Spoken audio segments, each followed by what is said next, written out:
Matt here again. I've been doing a bit of strip down work on the diesel generator set, and I'm in a position now to give a guided tour. Let's see what I've got. Yeah, it's quite an interesting little beast.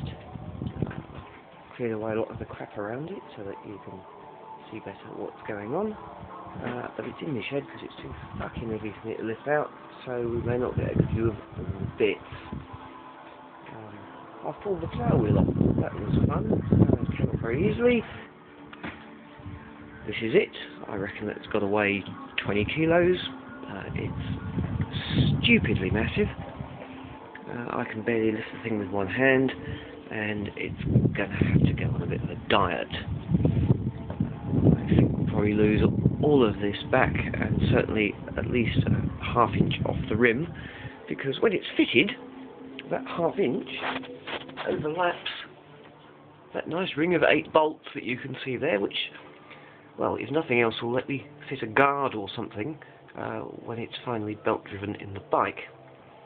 Anyway, from this angle, we can see the exhaust ports, where I've pulled the nasty stationary engine silencer off. I kind of predict they'll end up going into something like a pair of Harley silencers, which will amplify the bark nicely and basically piss off some people, which is always a good thing. Right, also here we have that, which is the lift pump for the fuel. Obviously, in this situation where the diesel lives down there, it needs a lift pump. I shall probably keep it, even though it's going to be gravity fed in the final product. This beastie here is the injector pump. I'm not sure I'll get this on view, but there's a little plaque on there. It says governor adjusted 550 to 1550 RPM. Now obviously 1550 RPM isn't enough for motorcycle use, but this adjuster screw here, which limits the throttle opening, has got plenty of scope to be unwound a bit, which hopefully will give me nearer 3000 RPM. Other features, well, you can see the 2 pipes for the injectors. This is a proper injector pump, not like some of the modern shit on little Changfa Chinese diesels. Nice view of the cylinder head.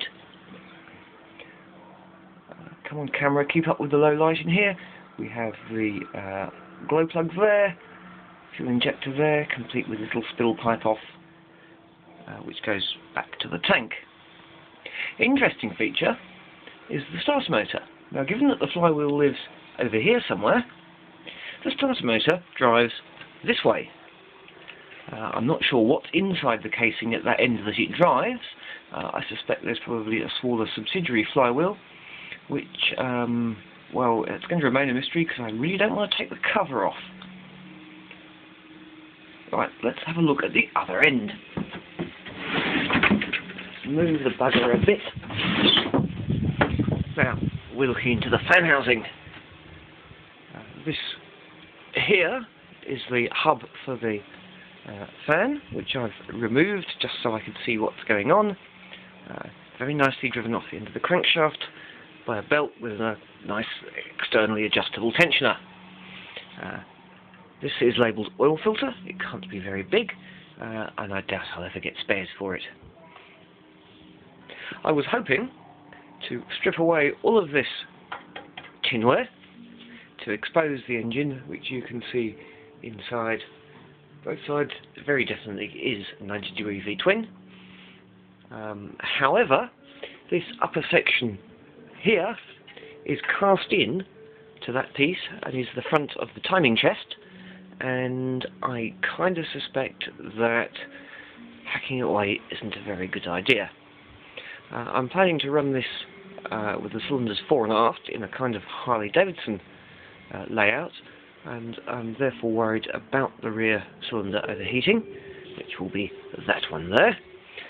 So I suspect it's going to have to run with the fan shrouds and housings in place, which does kind of hide the fact that it's a V-twin, which is a shame, but hey ho. The other thing that's a show about mounting it sideways is the engine mounts. As you can see, if this were in Guzzy style, this would be the front of the motor, and there's a pair of mounts here, which would be absolutely perfect for picking up on the frame down tubes. And at the other end, which would be the back, there's that nice SAE standard flange. Oh, I said flange, haha. But also, there's a nice pair either side, mirror imaged mounts that would pick up onto the lower frame rails, probably via a foot, very much like that. I haven't completely made up my mind to go Harley style, but Mouse has done Guzzy style, so I feel I have to do something different. Looking more closely here, we have the end of the crankshaft, centered in its very nice bearing carrier. As you can see, one of the upper bolts is missing, and this one here is finger tight. The others seem alright. Now this is a little bit of a cause of concern. The missing bolt was in fact sitting down here when I dismantled the thing, and made strange rattly noises while it was running. I don't know why it's missing, and I do hope that all of that oil has in fact emerged from the bolt hole where the bolt is missing from. There's another hole up here, at that centre now. This one, I don't know what's meant to be in there. It's got a black pen mark across it, and it's tapped, but there's nothing there, and perhaps that's a source of oil as well. So, interesting engine. Very, very little information available on the internet. All I know is that it runs, and from talking to other people, I reckon it's got to be good for 10 or 12 horsepower when it's running it flat out. It was driving a 4 kVA generator at 1500 RPM, so double the revs, double the power. 4 kVA is about 5 horsepower, so yeah, not very much. But hey, I've already got a fast-ish bike, so why do I need another one? It's going to be fun, fun, fun.